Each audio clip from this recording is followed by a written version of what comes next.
This was a board of 7 people who did not come to this with agendas.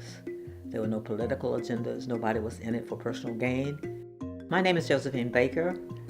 I'm the former executive director of the DC Public Charter Schools, but also was the first chairman of the DC Public Charter School Board. The DC Charter School Board was founded in 1997.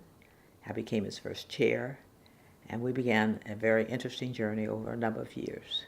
And one of the first things that we did was to meet together, even before we were installed, to look at the law and to try to begin to understand what it was we were being held responsible for, what we were being asked to do. No one, the city didn't really know. I'm not sure the Congress knew. They had put together something that, of course, had amended the law that the DC government had done a couple of years before. So what is it you're going to do? But the bottom line was that whatever we do, it must be something that's good for kids. But a lot of my peers thought the charter schools were destructive of DC public schools. And so they couldn't even understand why I would consider being there.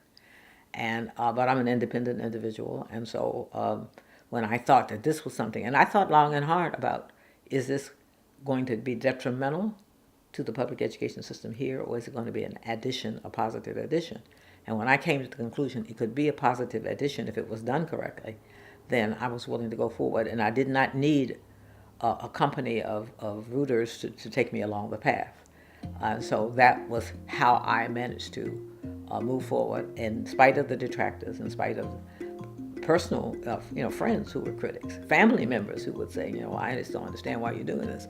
Well, I didn't really need your opinion in the sense that I had made the decision, and I was really going to move forward. My husband was, very, very supportive, just because this was something I had a passion for. The Public Charter School Board was now walking on somebody else's turf. The Board of Education had been the supreme unit in this city that governed education. So we, of course, had not only the Board of Education, but we had the superintendent at that time who was avidly opposed to what we did and how we went about doing what we did. There were hearings that the council had on charter schools. The chair of the Board of Education, if they testified first, they put out all kinds of accusations, and when we refuted them, our testimony was often interrupted by their representatives saying that we were not telling the truth, or that they were just stuff. And we would just be calm and wait until they finished, and we would continue with our testimony. But the proof was in the pudding, because we were about the business of holding schools accountable, of making schools show progress and show the children. And knowing as a classroom teacher and as an advocate for children that success is not always in test scores. You have to look at other things that are happening. And the Charter School Board was able to build those things in its accountability process so that you can look and see the kinds of growth that children are making that are not going to be tabulated by an annual test. Well, there are people who feel that the charters are no longer doing what